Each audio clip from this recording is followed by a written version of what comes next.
comercial de Ndola, na Zâmbia, para Maputo, que acabou então despenhando na vizinha África do Sul, aqui em Mbuzine. Portanto, esta é uma data então que os moçambicanos se recordam dela com particular destaque nesse ano fatídico de 1986. Mas, como você escolheu como tema da semana, o memorando de divulgação do Parque de Gorongosa, foi assinado então esta semana entre o Grupo Soico e a gestão do Parque de Gorongosa.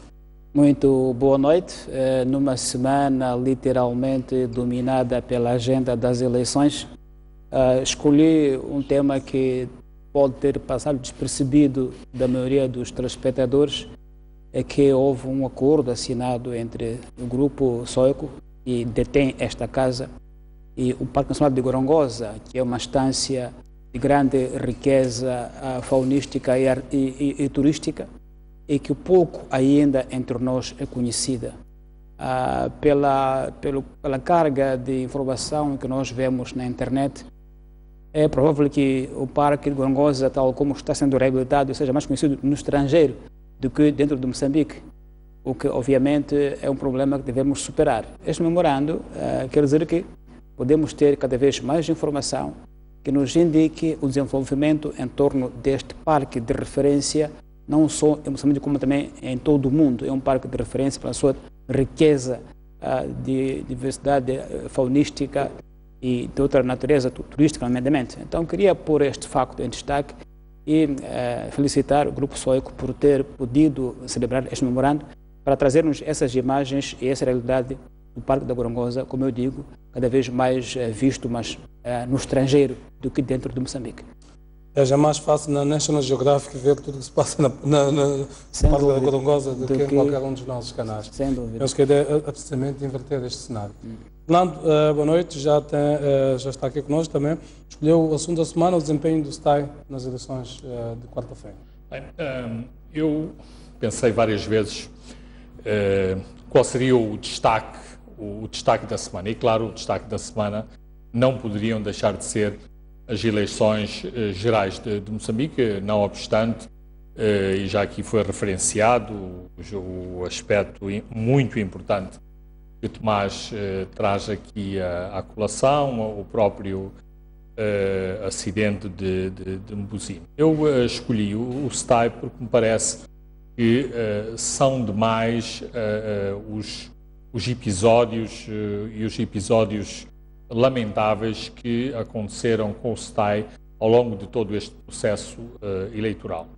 Nós celebramos eleições multipartidárias há 20 anos, ou seja, desde 1994, e temos sempre a tendência de falar das nossas insuficiências e de ser algo paternalistas em relação aos nossos erros e às nossas dificuldades. Ora, quando nós aqui discutimos, num passado recente, que o grande ator do ato eleitoral de 15 de outubro devia ser o povo moçambicano, os eleitores registados, e não deveria haver outros atores que deveriam tomar esse papel, aquilo que tentávamos explicar era exatamente isso, e pelos piores motivos, por exemplo, o STAI não deveria ser notícia. Não deveria ser notícia pelas urnas que não chegaram, pelas mesas que não abriram, pelas urnas que apareceram com votos impressos, pelo descaminho de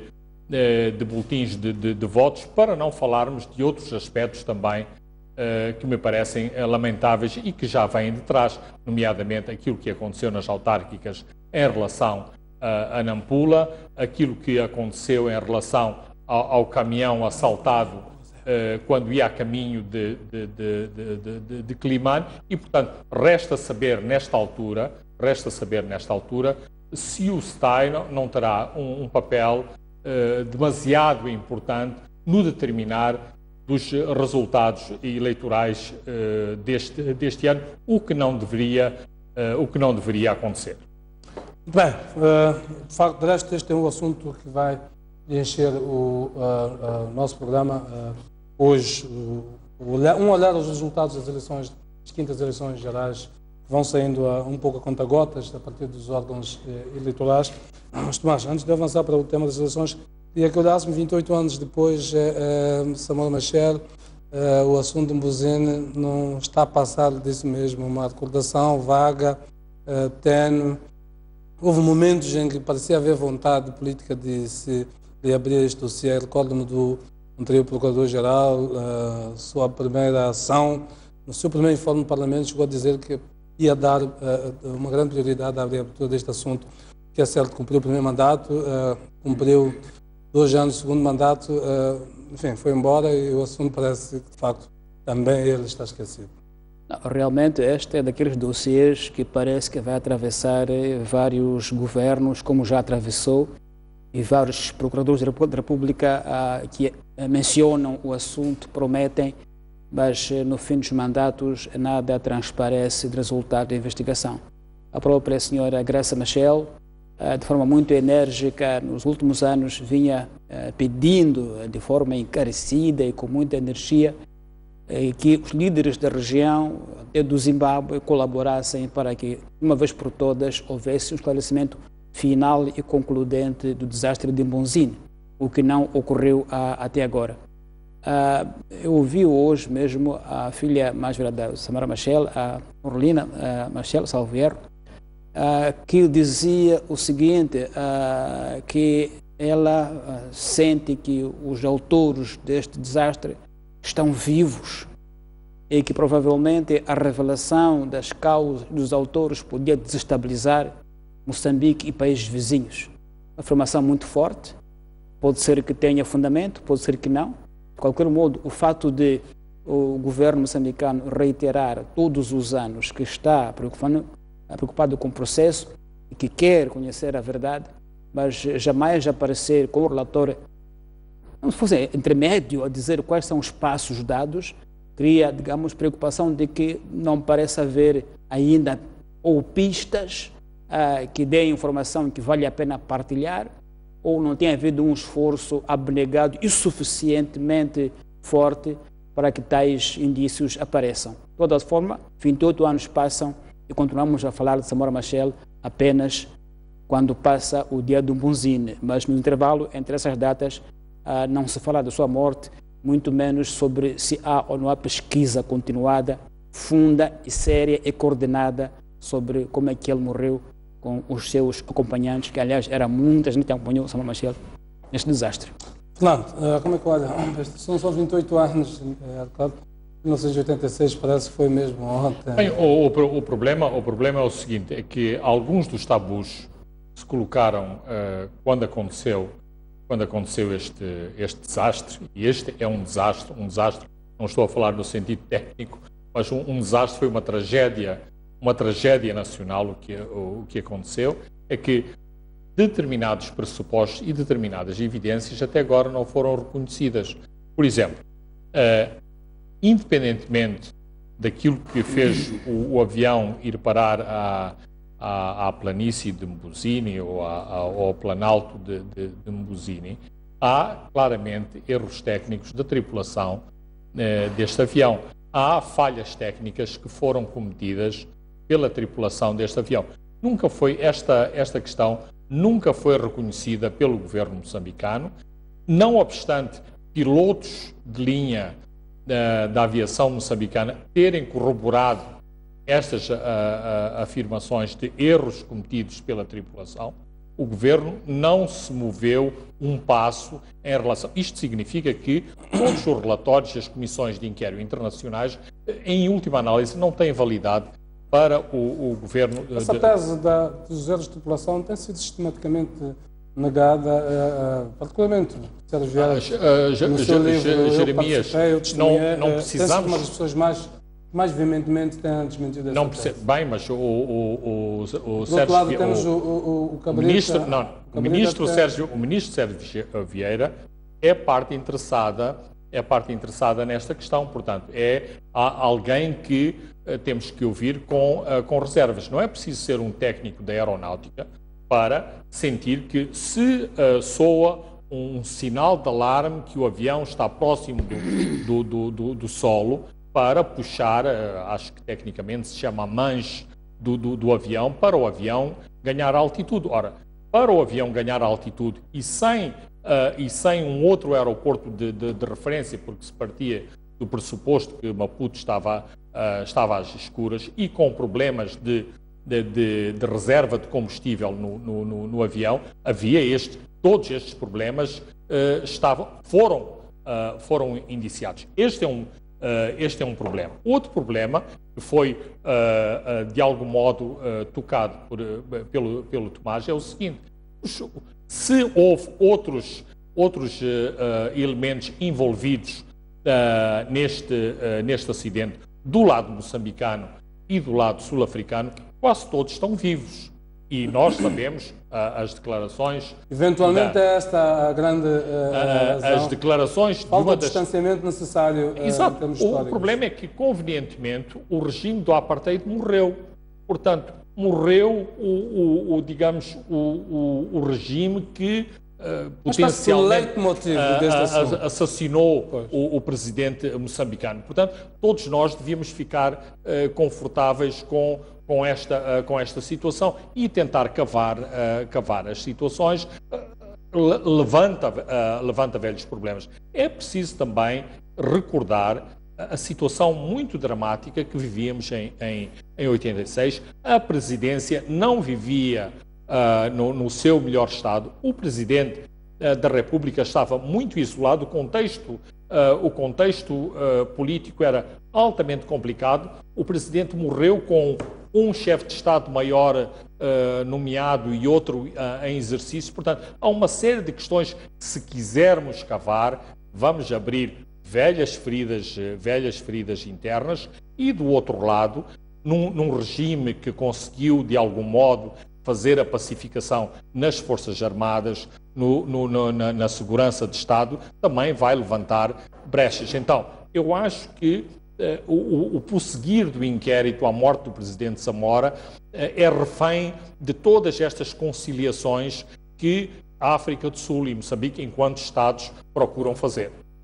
Muito bem, este é um dos enigmas da nossa história que, eventualmente, sem o distanciamento histórico necessário, dificilmente poderá ser abordado com honestidade e com a frontalidade necessária. É preciso dizer que o Presidente Gabuza foi o chefe da Comissão de Inquérito da parte moçambicana. Quando chegou ao poder, quando prometeu que de facto ia levar este assunto avante, houve toda uma expectativa de que uma pessoa que diretamente esteve envolvida, portanto, do ponto de vista da investigação, este assunto da parte moçambicana, assumindo funções de Estado, finalmente poderia termos o desfecho do assunto. Então, se nesse contexto o assunto foi resolvido, então significa que... Tivemos 10 estátuas para o país. Muito bem, vamos prosseguir. Essa já uma geração completa. Há pessoas que nasceram em 86, completam 28 anos e, portanto, vivem... Já são adultos. Já são adultos, vivem sob o signo deste enigma todo ele. Vamos olhar para um dos assuntos que marca a atualidade, são os resultados das eleições da última quarta-feira. Tomás, vou começar por si.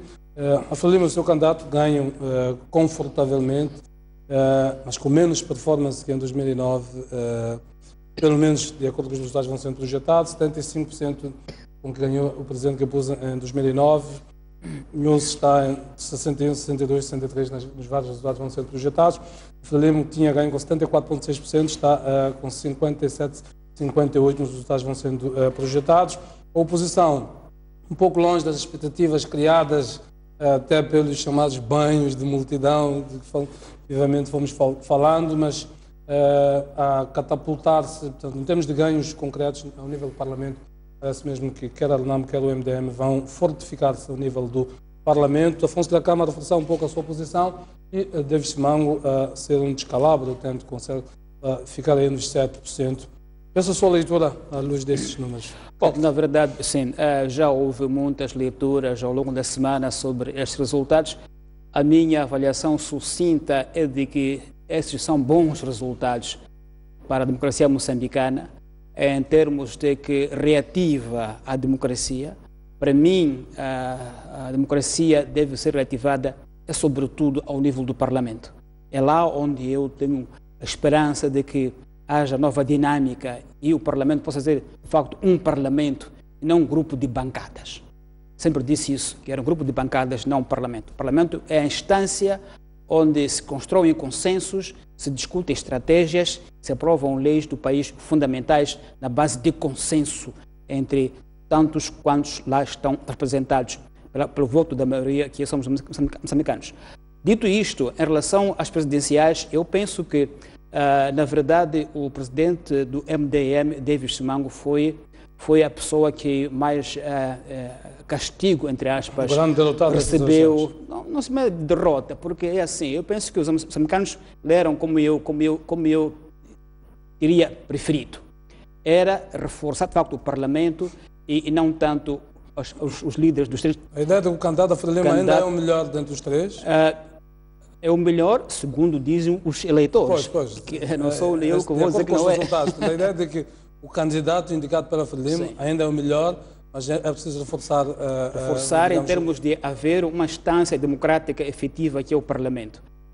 E isso permite uma transição, parece-me, mais suave e mais sustentável, em termos de que a presidência continua na mão do Partido Frelimo, mas no Parlamento pode nascer um local adequado para que as diferenças sociais na sociedade sejam discutidas e acomodadas e na base de consenso. A palavra consenso, para mim, aqui é a palavra-chave, porque é isto que nós tínhamos perdido nos últimos tempos. Um Parlamento com uma maioria absoluta, aliás, maioria qualificada, como era, não havia debate. Era voto a tudo e mais alguma coisa. A consequência foi que, no fim, o Parlamento foi abandonado, literalmente. Abandonado porque nasceu Joaquim Chissano como o centro principal do debate nacional da política. E Joaquim Chissano foi o local que foi escolhido para superar o Parlamento inoperante, não foi capaz de criar consenso em questões do país centrais. Então, para mim, o Parlamento é a instância fundamental e se lá houver um debate entre três bancadas, debate sério, honesto e consensualizado, o chefe do Estado há de, uma forma ou de outra, guiar-se um pouco com base naquilo que o Parlamento for a ser tendência. E não um Parlamento que fica, digamos, refém do Executivo quase 100%, como era o caso, em que o Parlamento apenas carimbava o que vinha do Executivo. Não havia debate, não havia esta relação dialética entre as partes presentes. Então, penso que nesse sentido, esta eleição para mim foi muito positiva, nesse sentido de que restabelece o equilíbrio parlamentar, que é a instância, repito, para mim, mais importante no nosso contexto. Não, também lhe peço esse comentário. Quando o eleitorado reitera a confiança no candidato do Partido Frelimo, reduz substancialmente a posição do Partido Frelimo, substancialmente porque, de acordo com as projeções, a Frelimo é capaz de perder 16% ao nível do Parlamento, que é muito, muito significativo. Bem, o que significa... Rejeita os candidatos da oposição em termos de presidência e reforça os candidatos da oposição do ponto de vista de... Rejeita do ponto de vista de presidenciais e reforça do ponto de vista de... Será isto deliberado? Eu poderia começar por aí, mas eu acho importante fazer, digamos, um voto de reserva. Eu acho que é importante ter alguma ponderação sobre algumas questões que estão a ser investigadas, questões que foram levantadas pelos partidos da oposição em relação ao potencial de fraude. Vamos mais adiante falar sobre isso. Eu queria que olhássemos para estes resultados primeiro, depois vamos falar dos problemas. Tudo bem, mas é que tudo isto tem, umas coisas têm a ver com as outras. Mas é possível, inclusivamente, determinar-se pela análise das assembleias de voto e dos perfis da votação em determinados locais, se houve enchimento de urnas ou se não houve enchimento de urnas. Posto isto, eu diria o seguinte: há claramente uma penalização do governo do dia e do partido que está no poder, porque a perda de 15 pontos percentuais, entre 15 a 17 pontos percentuais, não é um número pequeno. Nós costumamos brincar com os um dígito, 2 dígitos, são dois dígitos. Quando o partido potencial vencedor destas eleições arrisca-se a perder 40 deputados na sua bancada, também é um número de peso. Em relação a outra das coisas que eu tenho visto ventilado, e o Tomás também, de algum modo, corrigiu isto, eu acho que as pessoas estão a comentar de uma certa expectativa em relação a Davis Simão, porque Davis Simão sai também como um vencedor destas eleições, uma pessoa que tinha uma bancada de 8 deputados, arrisca-se a ter uma bancada de quase 30 deputados, não pode estar a chorar dos resultados, eleitorais. Do ponto de vista individual, porque o eleitorado parece ter sido claro. Já lá vamos. Na separação entre o candidato e o partido. Exato. Já lá vamos a esse aspecto. Mesmo em relação à Renamo, um candidato que se entra sem pré-campanha, esqueçamos a Renamo, e em termos de organização da Renamo, se compararmos a Renamo com a MDM e Frelimo, podemos dizer que a Renamo, em termos organizativos, foi quase inexistente, à exceção de Nampula, onde houve um trabalho de pré-campanha também feito nessa altura. Um candidato que fez uma campanha de menos de um mês, duplicou o seu score da última eleição, aumentou em 2/3 a sua bancada, vai aumentar a sua bancada para o nível dos 72, 73 deputados. São resultados assinaláveis, mas vai reganhar o controle de 4 províncias, do país. Isto são resultados importantes. Portanto, é assim que eu gostaria de ver, numa primeira pincelada, os resultados eleitorais. Na ideia de que, do ponto de vista relativo, partindo daquilo que são os dados de 2009, que eram muito baixos, sim, eventualmente seja esta questão central, que a premissa de partida era muito baixa para a Renamo, era muito alta para a Frelimo. Portanto, para a Frelimo, o seu candidato, o candidato da Frelimo tinha 75, o partido tinha 74,6,7. E, portanto, qualquer candidato e o próprio partido, a ideia de melhorar esses resultados, melhorar 75, 74, é muito difícil. Sim. Mas tanto para a Cama, piorar os 17% de 2009 seria catastrófico. Seria desaparecer. Portanto, é preciso sempre olhar estas dimensões. Sem dúvida. Realmente, a Renamo vem de uma travessia no deserto, muito prolongada. Eu já te dizia o ano passado que a Renamo estava em uma espécie de mendicidade política e econômica, literalmente. E, portanto, ela consegue emergir dessa mendicidade, consegue reafirmar-se na esfera política nacional e até Afonso da Cama consegue atravessar uma barreira psicológica muito grande, que é ter votos no sul, a sul do Save, que é uma barreira moral muito grande que ele tinha que atravessar essa barreira. Então, isso é muito importante para uma análise mais equilibrada do processo e volta ao Parlamento reforçado, como dizia o Fernando, assim como o MDM volta para o Parlamento com 3 vezes mais do que tinha. Então, não acho que possa ser algo que possa ser desprezado assim. Eu acho que é um resultado muito positivo. Repito, que volta de algum modo a reequilibrar as forças no Parlamento, que é onde, eu repito, é o local adequado para o debate democrático. Até porque Afonso da Cama, Tomás, sim.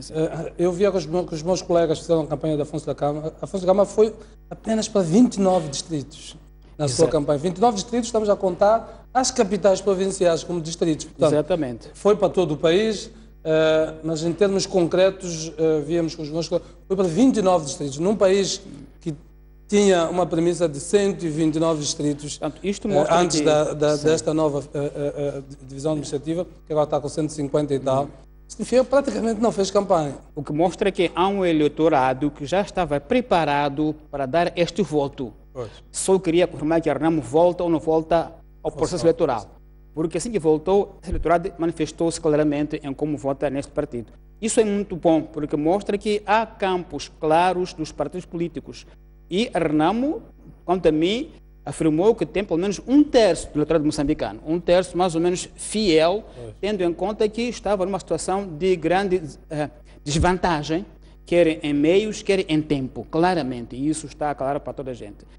E isso é um ponto importante. Agora, o presidente do MDM, quanto a mim, penso que, além de que o eleitorado pensou em termos de reforçar o Parlamento e deixando a ele, entre aspas, enfim, a deriva, quanto a mim, penso que fez uma campanha também não muito atrativa.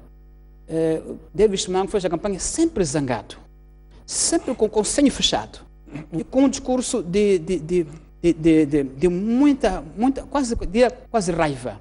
Isso realmente muito contestatário e faltando propostas. Dá a impressão de que é alguém que tem assim alguns assuntos para arrumar, não tem necessariamente proposta de governação.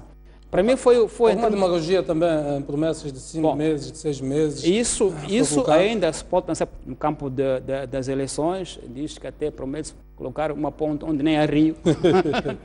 Mas em termos pessoais, penso que o David Simango teve uma conduta não muito amistosa com o eleitorado, um discurso não muito atraente, não muito aberto a receber simpatias do eleitorado. Se calhar isso também contou muito na forma como ele foi eleito. Porque, veja só, em Maputo, por exemplo, onde ele teve bom desempenho nas autarquias locais, não é? Ele perdeu quase o Maputo. Não foi aqui eleito. Onde, aliás, há pouco tempo, a eleição autárquica teve muito apoio. Então, parece que houve uma decisão... Tanto a cidade como a província de Maputo. Então, houve uma decisão de que... Nem mesmo em Sofala consegue chegar aos 10%. E, portanto, houve uma decisão, digamos, muito pensada de que, ok, nós apoiamos o MDM para ir ao Parlamento, para apanhar um pouco mais de equilíbrio lá, mas nessa altura vamos, se calhar, apoiar o candidato Nussi para chefe do Estado. Acho que foi essa leitura que houve por parte do MDM. Não, como é que olha para este desempenho de Davis? Eu via com os meus colegas, Davis foi para 85 distritos na sua campanha. Foi para todo o país, para 85 distritos, repetindo alguns deles. E a Nampula foi para 13 distritos, na Zambésia foi para 11 distritos. Portanto, são as províncias onde foi para mais distritos. Como explicar este desempenho? Referendo que voltou para a Zambésia, portanto, fez uma primeira abordagem de Nampula e Zambésia e na parte final da campanha voltou novamente quer para a Zambésia, quer para Nampula. Como explicar este fraco desempenho?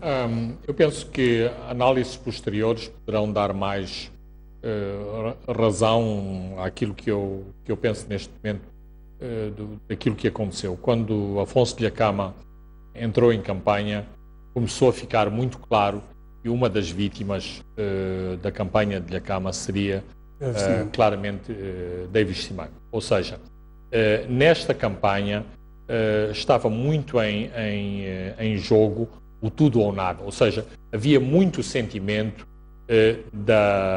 do eleitorado não Frelimo, do eleitorado contra a Frelimo, que é desta vez que temos que ganhar, é desta vez que temos que tirar a Frelimo do poder. E quem é que vai tirar a Frelimo do poder?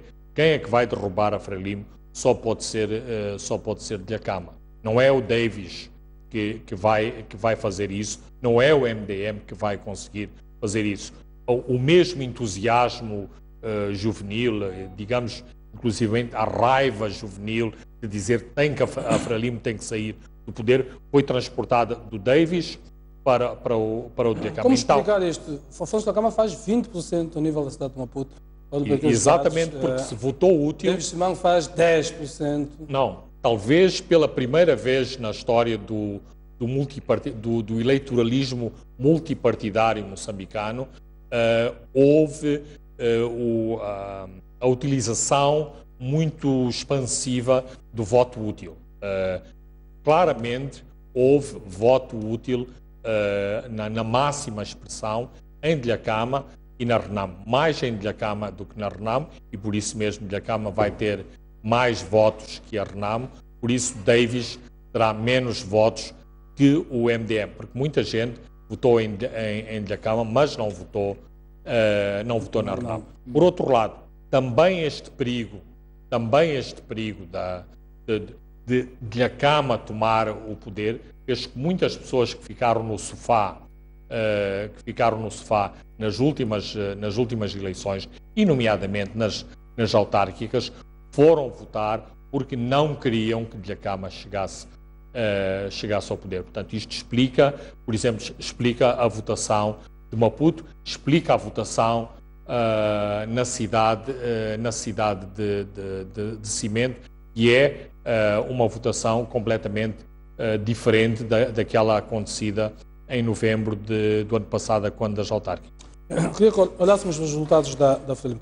A Frelimo, o seu candidato, ganham confortavelmente, porque tem praticamente cada um deles quase o dobro dos votos dos seus opositores. Mas há aqui nuances que seria interessante ver.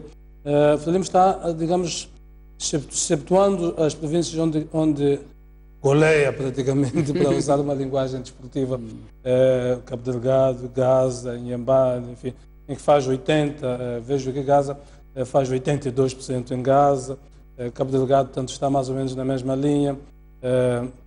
Tirando estes números, a Frelimo faz um resultado muito modesto na Zambésia, em Nampula. Ainda não temos os dados globais, mas está ali nos 39 na Nampula, está nos 36 na Zambésia. São províncias muito populosas, em primeiro lugar. São províncias onde a Frelimo tinha ganho, tinha dado a volta, digamos, a situações anteriores a 2004, particularmente a partir da altura em que o presidente Guebuza entra em cena, em que a Frelimo nunca mais perdeu. Não só nunca perdeu, como ganhou de uma forma quase esmagadora neste Portugal. Queria olhar para esta performance da Frelimo, que fica ali com resultados muito modestos naquelas zonas de influência da oposição e, digamos, faz a diferença com os números esmagadores nas províncias do seu domínio e o facto do candidato da Frelimo ter melhor resultado que o seu partido. Em princípio, a marca, que era esta grande análise que se fazia, a marca era o partido e o candidato não era tão conhecido como a marca. E o resultado revela-nos exatamente o oposto daquilo que eram as grandes análises que eram feitas. O que é que foi determinante? Eu penso que na região a norte, assim, no Vale do Zambésia para o norte, é uma zona, sempre, qualquer relatório de desenvolvimento humano mostra que aquela zona ainda é a zona mais pobre do país, apesar de todos os grandes projetos que ali ocorrem. E, se calhar, é por causa destes grandes projetos que a zona ainda é a mais pobre em termos de desenvolvimento humano. Porque os grandes projetos que ali ocorrem são grandes projetos, muitas vezes têm uma percepção de que são contra a população. Desde os projetos de gás em Cabo Delgado, que estão na zona, não na zona do Planalto, mas na zona sul, Palma é mais extremo norte, na verdade, mas é a zona não Maconde, para todos os efeitos, até aos corredores do norte, onde há até o Pro-Savana. E, portanto, há aí uma série de grandes projetos que aparecem, mas não aparecem como sendo benéficos às populações locais. E como estão muito próximos do dia da população, tem um impacto imediato sobre a população. Não são algo que ela imagina, é algo do dia a dia, na sua própria aldeia, na sua própria vida diária. Depois, há o fato de que em 2009 ainda havia, digamos, grande euforia popular pelos 7 milhões. 7 milhões tinham sido lançados com muita energia no ano 2005 e 2006 e, portanto, 2009 estavam no seu auge e podem ter tido muito impacto na afluência e na volta pela Frelimo, naquela zona de Nampula e da Zambésia, assim como a aliança muito estratégica que a Frelimo fez com líderes comunitários que antes eram, enfim, da base terrenal, de algum modo. Então, acha que é uma penalização consciente do eleitorado digamos, à liderança do Partido Frelimo? Eu penso que estes são dados, assim, mais ou menos objetivos, podemos tomar em consideração para avaliar por que houve esse desempenho mau da Frelimo em Nampula e na Zambésia, ao contrário de 2009. Porque talvez tenha havido alguma desilusão, algum desencanto em torno dessas propostas, dessas ofertas, dessas promessas que pareciam muito evidentes em 2007 até 2008 e que não se comprovaram nos anos seguintes. Isso pode ser uma leitura. A outra leitura pode ser a de que, efetivamente, a Renamo, sobretudo o seu líder, uma vez isolado, uma vez quase sitiado, essa notícia, chegando às suas bases, pode as ter remobilizado. Não podemos descurar que o que se passou em Santo Gira foi um facto político de muito impacto e calou fundo entre os militantes de base da Renamo, onde quer que eles soubessem que ele estava, digamos assim, cercado, ou que, como ele dizia mesmo, corria perigo de vida. Então, houve uma série de desenvolvimentos nos últimos anos que podem ter mudado a tendência de voto dessas regiões. Como eu digo, as questões de desenvolvimento são muito presentes naquela região, mas também há alguns desencantos, promessas muito importantes que eram feitas em torno de 7 milhões e depois acabaram por se provar que, no fim, eram fontes de conflito entre comunidades, porque havia acusações de favoritismo entre as comunidades, que alguns líderes comunitários fomentavam divisão, discriminação entre a população. Então acabaram por ter um efeito talvez perverso em algum sentido. E pode ter dado este impacto que hoje vimos de que a Frelimo desceu bastante em termos da preferência do eleitorado. Mas queria ter em conta, só para as pessoas terem uma ideia, em 2009, Nampula, a Frelimo terminou com 65,7%. Portanto, nesta altura está com 36%. Portanto, metade. Pois, menos metade. Menos metade, na verdade. Portanto, quase metade. E na Zambésia terminou, portanto, em 2009 com 53,6%. E nesta altura também está com cerca de 30%. Obviamente estamos a falar de um apuramento que ainda não está finalizado, mas é muito significativo olhar para estes dados nesta perspectiva. Mas, Tomás, eu tinha colocado uma questão. Como explicar o melhor desempenho do candidato Filipe Nyusi perante o seu partido? Aparentemente, quem precisava mas, do outro também é preciso ver aonde é que ele foi melhor que o partido, em que regiões foi melhor que o partido. Não sei ainda. Globalmente. Bom, aí é complicado saber porquê. Porque se fosse, por exemplo, nas regiões, digamos, extremo norte, Cabo Delgado, podíamos especular, dizendo, pô, eu voto doméstico, voto de casa, ou se a diferença fosse maior em Gaza, diríamos que em Gaza houve uma campanha do próprio presidente da República, quando o apresentou, dizendo este é o meu sucessor. Este discurso, em termos de lealidade, pode calar fundo, em como este é o meu sucessor, mas também a percepção que circulou de que era possível segunda volta, pode ter mobilizado mais as pessoas para votarem em Nyusi para que isso fosse evitado. E, portanto, ele recebesse muito mais votos do que era de esperar para travar essa hipótese de uma segunda volta que foi colocada por muitos observadores como muito provável. Então, isso também mexeu muito com a militância do partido para evitar esse espectro de segunda volta que era, obviamente, uma hipótese muito arriscada e talvez também com foco de violência, quanto a mim, muito, muito alto. Nando, coloco também a mesma questão. Como explicar o melhor desempenho de Nyusi, à luz até dos vários comentários que eu queria falar sobre isso e também sobre a questão das áreas de influência. Mas em relação a esta questão, parece-me o seguinte. Os estrategas da Frelimo sempre reconheceram as dificuldades de Nyusi, o correr contra o tempo em relação à campanha eleitoral, dado todos os problemas que houve na própria escolha. Significará isto que o eleitorado acreditou melhor no candidato e menos no partido? Não é isso. Esta campanha da Frelimo foi alicerçada numa máquina monstruosa, num bombardeamento monstruoso sobre o eleitorado, sobre a população moçambicana. Qual foi o bombardeamento? Não foi Frelimo, foi sobretudo o candidato Nyusi. Até uns músicos cá da praça, os heróis do playback, cantaram o Nyusi. Portanto, toda a campanha foi focalizada no candidato. Logo, era este o efeito. Se era este o efeito pretendido, foi este o efeito alcançado. A concentração em Nyusi e não na Frelimo. Portanto, em termos de marketing político, da afirmação de uma marca, triunfou a marca Nyusi e ficou subalternizada a marca Frelimo. Agora, outra questão que o Tomás já aqui lançou é que, com os resultados projetados para 2014, voltamos aos cenários de 1994, não é?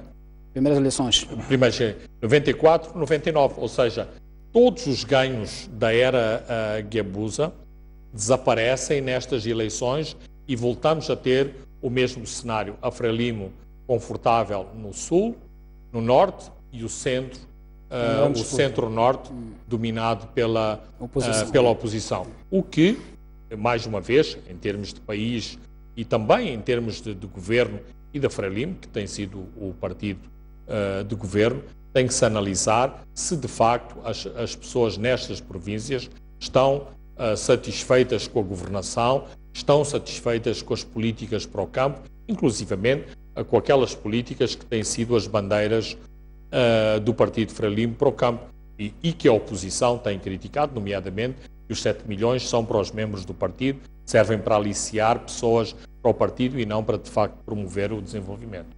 Muito bem, vamos observar o intervalo, vamos voltar à segunda parte para olhar as questões de organização de processos, vamos olhar para a Ariação e Afonso Dhlakama, em que propõe um diálogo, enfim, quais os alicerces do diálogo proposto por Afonso Dhlakama, um candidato que representa um terço do eleitorado, que consideração deve ser tida em conta para com ele. Enfim, vamos estar na situação em que o vencedor leva tudo e o vencido nada. É isto que vamos analisar na segunda parte. O vídeo vegetal não sai daí. Até já.